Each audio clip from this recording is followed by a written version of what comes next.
Shalom Uvracha. We are in the portion Tazria-Metzora. What is Tazria? Tazria means when a woman conceives and gives birth to a male. Tazria, to conceive, meaning to sow and to plant. While Metzora talks about the disease, about the impurity of a disease that comes on the skin. This whole portion talks about the applications, that how those applications of the Metzora, the one that have this disease on his skin, being healed. And these applications do not come only at his skin, but as well at the house around him, then on the leather tools that he have in his house, and it comes in colors of green, red, etc. And the whole portion of the week talks about the details that the wise one knows how to look at them and to decide what kind of impurity or purity, in which degree this disease, the application is at that person or at the house or at the tools of the house, and from the tools of the house those applications are coming to tell the person, wait, all those applications coming from where? They're coming from really a high level of the light. Just when those applications are coming down, application is nega. And nega in Hebrew is the same root, the same base root of the word oneg, nega, same letters. Oneg meaning high pleasure, meaning that those applications, negaim, nega of the Metzora, the person that have the disease, are coming upon him. Why? Because he talked bad about something, about someone from Israel, about another fellow Jews, and he constantly thinking like negativity about him, and he thinks to do those negativities. So he will get applications, negaim, at his house, telling him, correct yourself, go back, to a place that you're not like constantly dealing with your evil inclination and all this negativity that you think about someone else and talking about it. It's none of your business. Try to make a tshuva, return back to the straight way. So first, God will bring those applications in his house, then the tools of his house, then it will pass through his clothing, and then it will come upon his skin. So it's really interesting. If the name of the portion is Tazria, conceive, meaning like to sow a plant, Tazria, milshon lizroa, to sow and to plant, so it talks about new beginning, to bring a child to the world. It talks about like growth, change. But the rest, the whole portion, talk about the implications of the negaim of the Metzora, like about the impurities. So how they go together? It seems like a contradiction. And more than that, it says about the Metzora, the one that have the implications, negaim, on his skin, that is considered as a dead person. So his impurity is really, really bad. And more than that, that he's supposed to go out of the camp, and where he will sit, it's outside of the camp of Israel, to isolate him completely, which that's a strong judgment.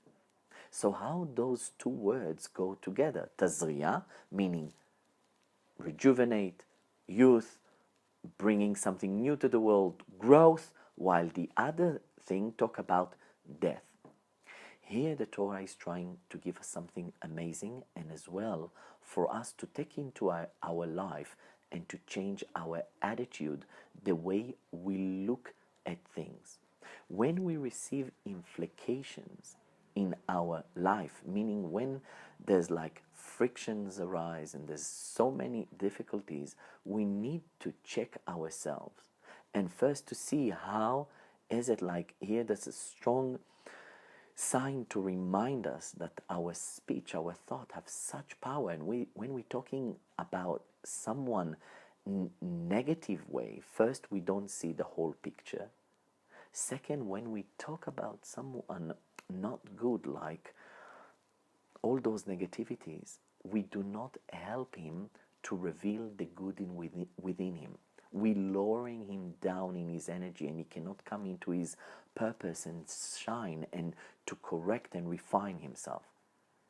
So when we receive those implications around us, we need to remember that the Torah is trying to tell us, God is trying to tell us, when you see implications in your life, things that like bother you, things that doesn't work well, it's kind of a signal to you to remind you to return into a correct path.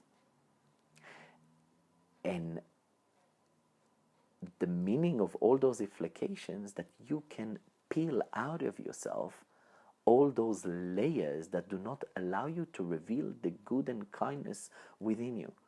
So all those implications, their essence, what they are here for, to help you to reveal a new, your new essence, to grow out of where you are at, to refine your ego.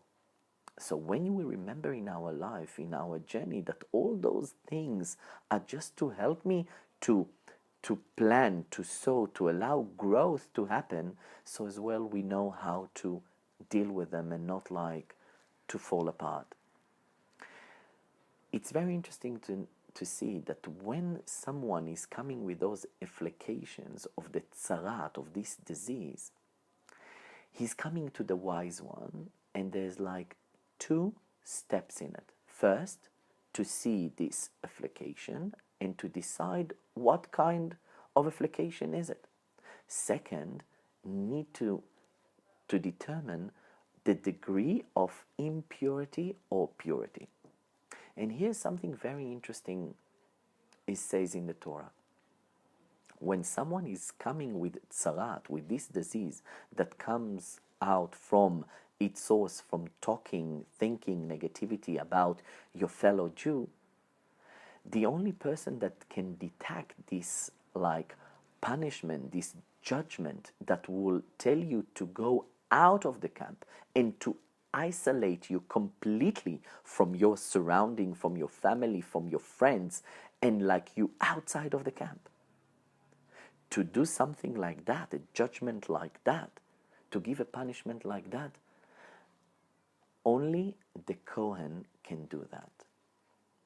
Even if this Kohen is not well informed or not well studied with the dinim of the application. The dinim, it's meaning the why this application is coming. Even if he's not wise, like the wise one, like the rabbi, the wise one cannot judge the person with the application to go out of the camp. This only a Kohen can do, even if this Kohen doesn't know the whole dinim, the whole like rules, the whole rules about this disease. Only a Kohen can do that. And that's as well very interesting. It's raising a question like the Kohen usually is the man of grace. He's dealing only with purity, not with impurity. But when it's coming to the impurity of the tzarat, of those implications, negaim, only the Kohen can judge what to do with this Jew. And why is that? Why only here the Kohen, he's the one that decide and not the wise one that learned the Torah and know all the rules about it? Because the Kohen within him is a man of grace and love.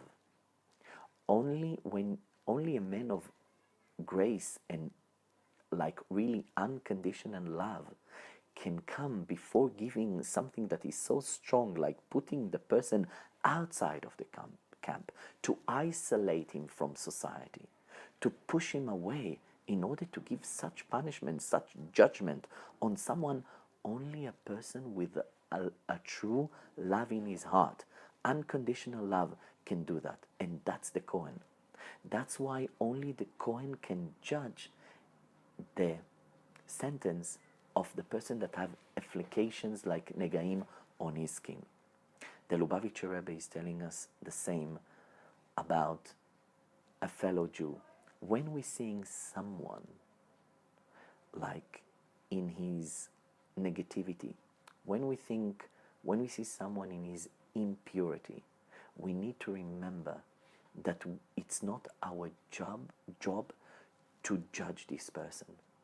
Only a person with real unconditional love, with love in his heart, can judge someone. Because if you'll judge someone and you'll criticize him and you'll throw all your negativity on him, he will push it back, and he wouldn't realize that all those afflictions that he receives on his skin around in his life are to tell him to return and to go back into the good path. He wouldn't receive the message. When we're seeing someone that is doing something wrong, we need in a way to isolate ourselves from the situation and to think carefully, like we realized in portion Parashat Shemini, with the hooves, the split hooves. We need to see that when we're going to criticize someone, we need one moment to sit with ourselves and decide how I'm going to tell it to this person, how I'm going to deliver it, that really my judgment, the other person will feel that it's coming out of love towards him. In order to do that, a person really need to lead boded, to isolate himself, to sit with himself, and to think how he can do that. Of course, in daily life, it's really hard that, in our communication, in our relationships, we shoot towards each other.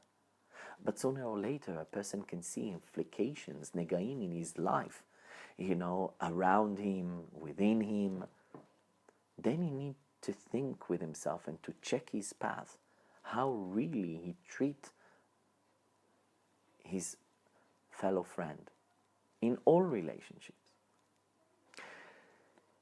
When someone is going through those implications, negaim, in his life, his job is to hitbodedut vehitbonenut. Isolate yourself and observe, be mindful. What is it right now? God is showing you all those things that making your life hard. It's not to punish you, it's to reveal a new being within you. Tazria-Metzora. To reveal, like to bring that you will give a new birth out of your peels, out of your ego, out of those things that hiding the good. So a person need to isolate himself and be a bit with himself, to meditate, to think over what is it that he can do in order to reveal good and kindness within him and with the other person, with the situation, etc. So this whole portion is telling us as well, it's this exile, this galut. We're seeing sometimes such like wrong things, like things that it's like almost death. We have to remember that this death that sometimes we're experiencing in our circles, it's only to bring a new birth. And when we're bringing it to our awareness, to our mindfulness, this idea, then our whole attitude change. And when we're changing our attitude towards all those implications, negaim, like frictions that are happening in our life, and realizing it's only to bring like a new birth, something that is new, then it's more easy to deal and to feel, even when we're going so down, still like holding like this sweet smile within our heart, and to be patient till we'll reveal the good within everything. See you in the next portion.